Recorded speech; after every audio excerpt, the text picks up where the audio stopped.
Hey everybody, got another video here for you.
Well, the action's not looking too bad.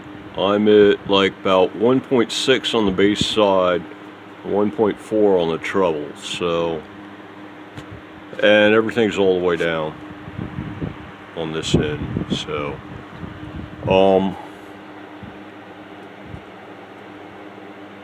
I'm thinking plug it in once I get it tuned up. But first, I want to correct my neck alignment. I'm off by about 1 mil. This side versus that side. So yeah, maybe move it 0.5 mil towards the treble side. I'm debating whether I should try sanding this down a little bit on the base side in order to cut this by 1/10 of a mil. I think I'm going to run for it. Run with it the way it is for the moment.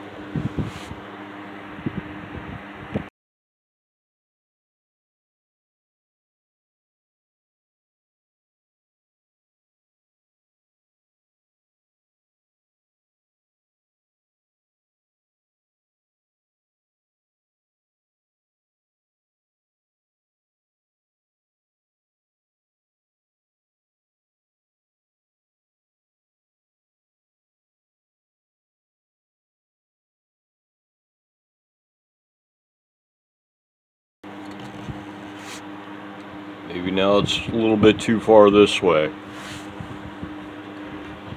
Let me fiddle with it a bit. It's going to be close. I mean, you only get about 1 mil on either end at this end. You got like 2 mil up at the nut, but yeah. Let me fiddle with it, dial it in. Okay, got it all straight. Like I said, it's real tight. You get about 1 mil on each side, so yeah, just enough. Just enough. Yeah, things are looking really nice here, actually. The action at the nut, wow. Yeah, perfect for a 12. Perfect for a 12. since it's a 12, you need a little bit of space, but just a little bit, and you need obviously less space depending on the size of the string, or the course, actually, course of 2 strings. But yeah, I've had a lot of 12s, and I'm a big fan of 12s, so yeah. You might say I'm a bit of a 12 connoisseur. So the most expensive guitar I ever owned was a 12 string, and it was a tailtuner, and it cost like $1,800. And somebody knocked it over and broke the headstock off. I don't know who did it, but yeah. And down at this end, the action, once again, real nice, real nice. I'm real pleased the way this is coming out. This should be real cool. Should be real cool. Cedar body, maple neck, rosewood fretboard. The maple and the cedar will probably make it kind of bright. Rosewood's not going to have a whole lot of effect. So yeah, but I'm thinking it's going to. So much is going to depend on this pickup, though. I mean, it was like, you know, the hottest thing around in the box. But so I recall this clocked in at like 4.71 or something like that, which is pretty decent. So let's keep our fingers crossed. I got to tune it up and check the intonation, the adjustment on the bridge. It's a floating bridge, so, and yeah, let me get at it. So if you look right here, these 2 guys, not enough glue apparently, and they've dropped down in until they're touching the grommet on the front, I suppose, is what's going on. And the grommet on the front held and is keeping everything copacetic. But yeah, I'm going to need to, at some point, loosen up these 2 strings and pull them out and take a little screw and put it in there in order to pull the grommet out. And then bushing, actually, sorry. Let's be precise about things, right? Yeah, so use a little screw, get in there, and pull these babies out. A little bit more glue this time. Be careful about the squeeze out, though. And back in again, and then restring. So that's in my future. Well, as I bring it up to tension, it's starting to move the neck this and that way, depending on which side I'm tightening. And it looks like I'm going to need a bit more wiggle room here in order to get the neck alignment straight once it's under tension, because it's going to tend to pull towards the bass side, and it doesn't seem to have quite enough wiggle room for that. So I'm going to need to loosen up all the strings and take these 2 bolts out, swing this thing out of the way, and drill or file these, one or both of these holes for a bit more wiggle room to get proper neck alignment under tension. So much fun. Okay, so before I take the neck off this thing, went ahead and loosened up the screws back here again, just a little bit, so that I can get it to move, and figured out which way I want it to move. Basically, I need it to move that way when viewed from the front. And so that means that if these are my holes in the body, I want to be taking material off of the right side of the upper hole and the left side of the lower hole, which will allow the screws to go that way more, and the whole neck to go with the screws. So now it's time to loosen up all the tuners and take the screws all the way out.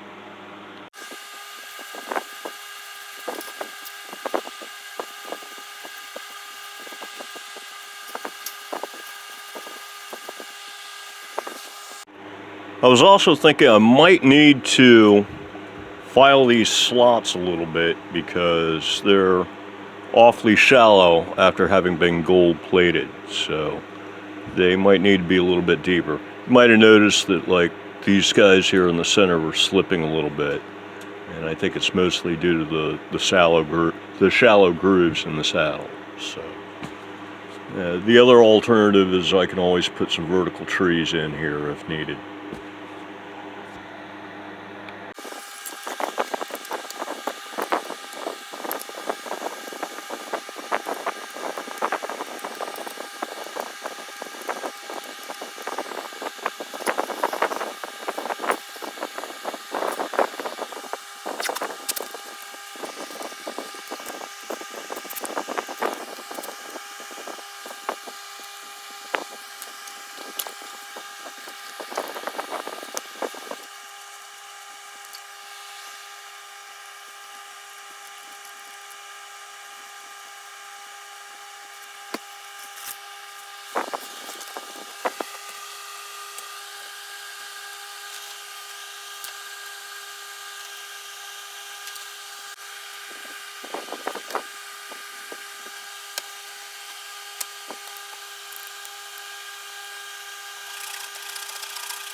Well, I think I've removed enough material that it might work, but unfortunately the only way to tell is for me to put the whole thing back together and get the strings back on it and see how everything lines up and whether it'll wiggle enough to get me nice straight string alignment and torque down where it's supposed to. And so that's basically a bunch of trial and error. I'm not going to bother filming it. Maybe I'll get lucky on the first one. I guess what I'll do is, yeah, once I get it there, then I'll turn the camera back on. So maybe it'll be on the first try, maybe not. Might be the 10th try. You never can tell. I don't want to make the holes way too big, and then it's also taking a lot of time to file it, because when the body split in half, the split runs right through there. So yeah, I'm having to file through super glue on this hole here. Looks like I got it on the first try. Only the number 6 main string is tightened up, but that's all you really need in order to check your alignment. Because, I mean, if you can get this thing to line up where you're going to want it, and that's, I'm going to want it either there or maybe there, one of the two. So, yeah, it's definitely within range now, because it'll go this way. It'll go that way even more. It'll go that way even more. And it likes to go this way, so yeah, I think that's going to be okay. Now I got to bring them all up to tension and make sure that I've actually got it straight. This, like I said, that's going to be close, or maybe just move it ever so slightly so that it's like that.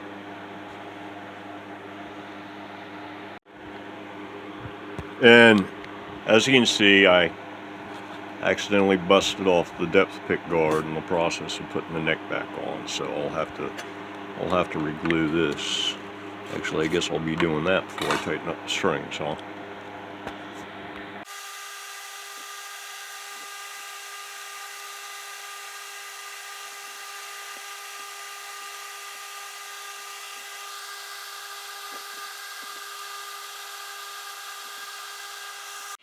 So before I get the strings all tightened back up, I thought I'd better check and make sure that the electronics in the pickup is working here. So I've got it plugged into the Pile 60 watt 8-inch combo unit, and it's working. Okay, got all the strings on and they're close to tension. I haven't actually tuned it, but these guys here, they tend to pop out pretty easy. So I'm thinking it's going to require a couple guide pins back here somewhere.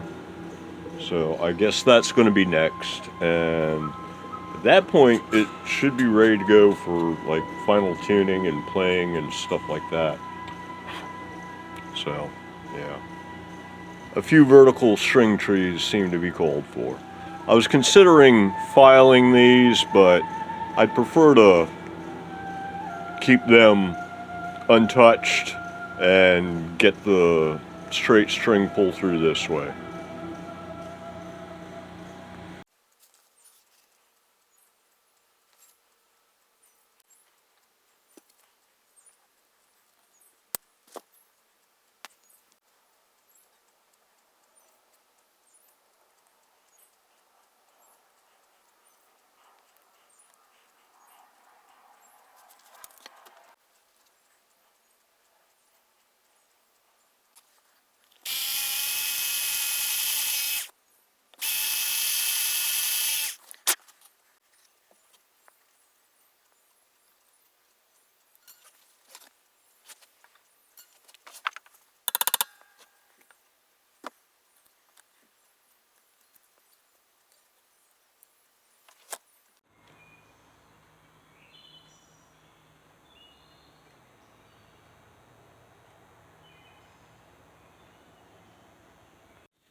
Okay, bridge is all the way down. Action's looking good at about, no, maybe 16, 1.6, 1.7 mil, probably in that range. A little higher than what I'd normally run on a 6 string, but this is a 12, so that gives you a little bit more wiggle room, because this 12 strings requires a little bit more precision, so yeah. Run the action just a smidge higher, 0.2 of a millimeter higher, something like that. And I don't really think I can put it off any longer. There's nothing left to do. Oh wait, I could do strap locks, but there's really nothing left to do but tune it up and try it out. So yeah, I guess that's next. So if you're wondering about this layout here of the little string trees, what it is that each pin is halfway between the bridge and the tuner in order to minimize the break angle around the pin. And then of course they're spaced appropriately based on what the string spacing is up at the nut, and they also take into account the radius of the little bushing, or the ball off the end of a string, this bushing that works as a little pulley wheel. So yeah, the bushings, the actual part that the string wraps around is 4 millimeters in diameter, so each of these holes is drilled 2 millimeters offset from however far the string is from the center line, so that the outside of the bushing where the string rides is actually in line with the groove on the saddle. And by setting the spacing that way based on the saddles, and setting the spacing this way based on the tuners, you end up with this little V-type pattern. And it just occurred to me that another possible use for the old ball ends off of guitar strings, besides using them to make vertical string trees like this, is they actually might make good ferrules for doing string throughs on headstocks where you need small ferrules. on like a no-hit guitar like this, where I was playing the ferrule game forever, trying to get where the headstock is up there, trying to get ferrules that would fit this thing. So yeah, that's another possibility. It basically, it depends on whether your string will fit through the hole or not. Might not work for larger gauge strings. And building this thing gave me another idea, and that is building a guitar that has 2 courses of strings for number 6 and number 5, and maybe even number 4, and then single strings for 1, 2, and 3. And that way you could get even more powerful power chords out of it. So basically it would be like a 9-string. Well, it would be, half of it would be double course. Yeah, so it would be half, the bass half would be 12-string, and the treble half would be 6-string style. So 6 strings over here, 3 strings over here, 9 strings total. So we got a visitor to the shop here tonight. This is Rocky. Say hi, Rocky. He's 5th generation of raccoon. They live out behind the property, and yeah, every season the mommy raccoon brings by the babies, and they all learn that they can get a hand out here from time to time. So, and the raccoons and the cats, they all get along. So I took a first pass at getting this thing up to tuning tension, which is for 12 strings going to be in the neighborhood of 160 pounds. And looks like I'm getting a bit of body flex because the action's kind of high now. So looks like I'm going to need some neck shim. So I guess I'm going to have to play that game, and it takes even longer because each time there's 12 strings instead of 6 that you have to loosen up and bring back up to tension again, and so on and so forth. So I'll be back once I get that straight. Okay, I think that's going to do it for this video. So until the next one, everybody, have a good one.